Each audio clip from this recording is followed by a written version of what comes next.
Hi student, मैं पहली video में आपको डेफिनेशन और मीनिंग और इंट्रोडक्शन करा चुकी हूँ मैनेजमेंट का। आज हमने करना नेचर, जिसको आप फीचर भी बोल सकते हो, right.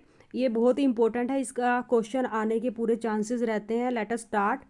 In last session we have study about definition. मैं डेफिनेशन आपको करा चुकी हूँ। In this session we will try to understand what these definition reveals about the management and what we infer by seeing the world around and decode the nature characteristics feature। देखिए, इसको nature अगर आपके पास आ जाता है, what is nature of management, explain in detail और discuss about characteristics और feature of management in detail, तो आपका आंसर एक ही आएगा। Late us start with first point, that is first universal application. और कहीं पे आपको मिलेगा आल परवेसिव, दैट इज सेम, दोनों ही केस में सेम होगा।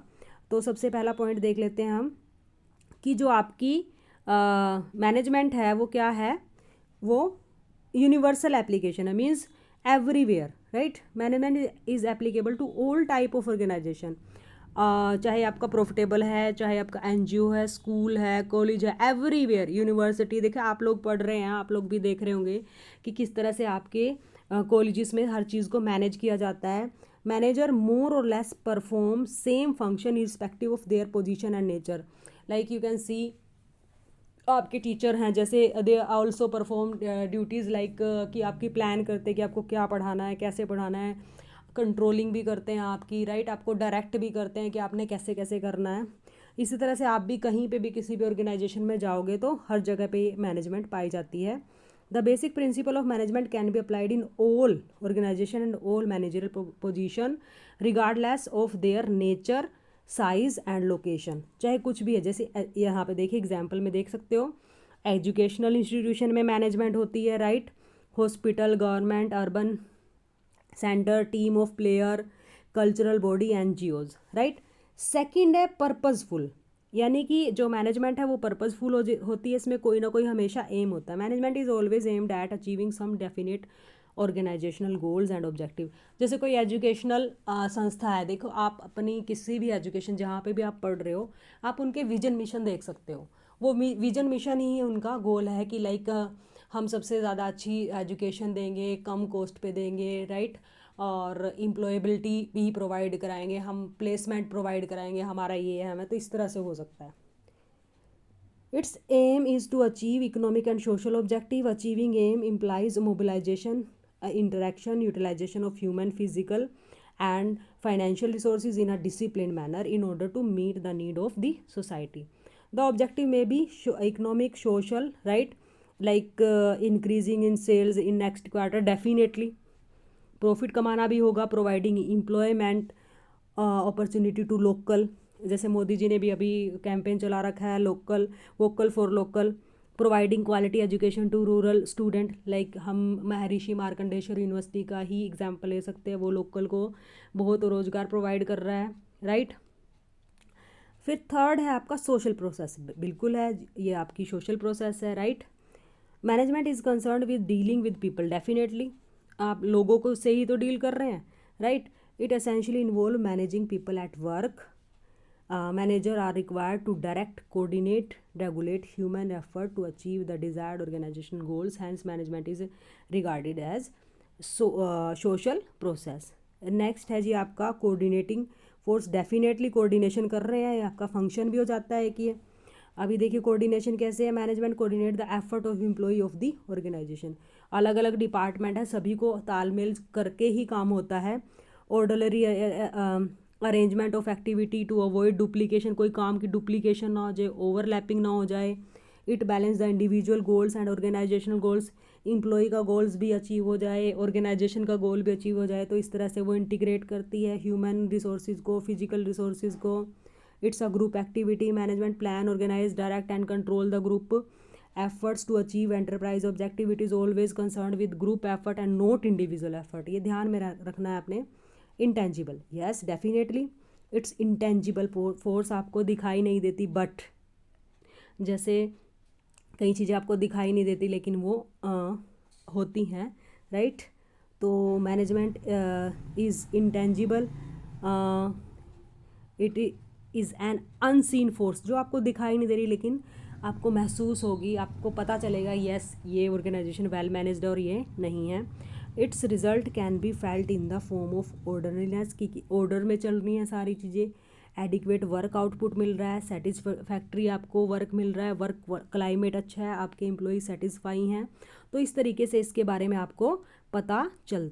सिस्टम ऑफ अथॉरिटी, डेफिनेटली यहाँ पे सिस्टम ऑफ अथॉरिटी चलता है। Management is process of directing man to perform task, authority and power to give order and instruction is implied in the concept of management. Management cannot perform its function in the absence of authority. Definitely if you have authority you can perform your task. Separate identity है, activity in the organization are classified into managerial and non managerially. Manager are considered thinker, क्योंकि वो सोचते हैं, intellectual task है, उनको सोचना पड़ता है, उनको प्लान करना पड़ता है, ऑर्गेनाइज करना पड़ता है चीज़ों के लिए। Doers are worker who are interested to the execution to the work.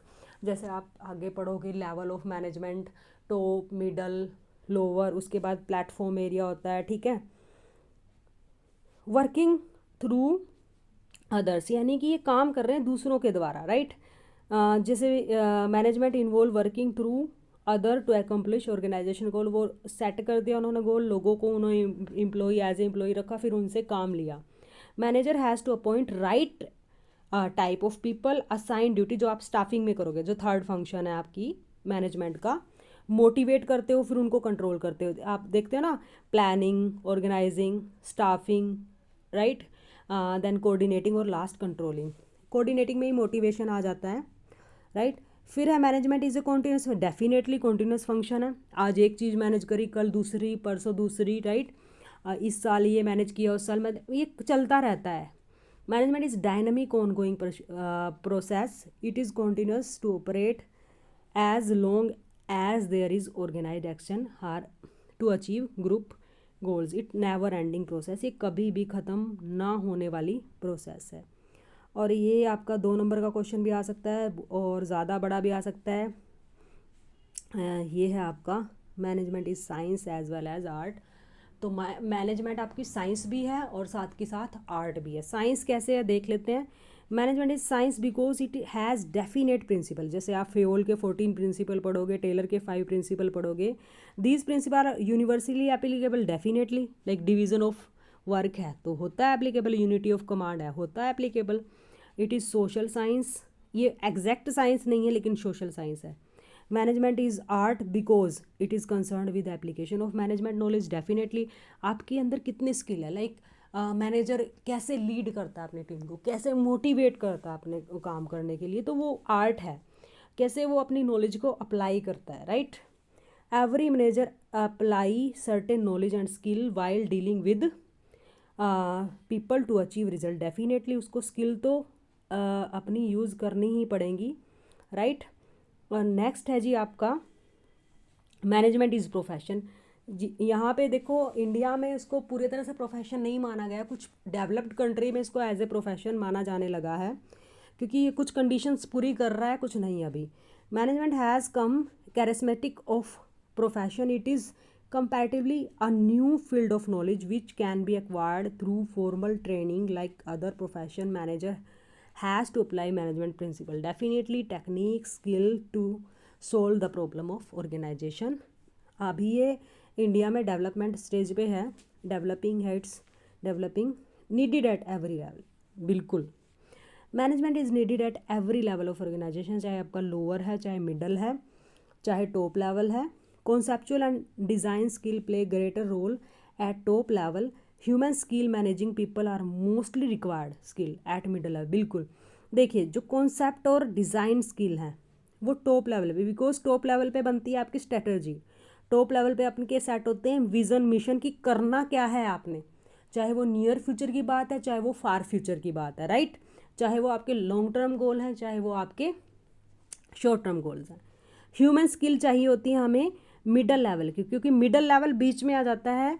देखिए ये मिडल लेवल हो गया, ये टॉप लेवल से इंस्ट्रक्शन ले रहे हैं, राइट। और ये जो मिडल लेवल है फिर ये इंस्ट्रक्शन किसको देगा, लोअर लेवल को, ठीक है। तो आपका मिडल लेवल के बीच को ज़्यादा किस पे फोकस करना पड़ेगा, ह्यूमन स्किल पे। वाई, क्योंकि उनको टॉप लेवल से ऑर्डर लेना है, उनको भी सुनना है, और फिर उन ऑर्डर को अपने तरीके से लोअर लेवल पे को भी बताना है, तो वहाँ पे डेफिनेटली उनका ज़्यादा इंटरेक्शन रहेगा, क्योंकि टॉप लेवल ने तो मिडल लेवल को कर दिया फॉरवर्ड अपना जो भी मैसेज था, लेकिन जो मिडल लेवल है उनको लोअर लेवल से भी कनेक्टेड रहना पड़ता है और उससे भी।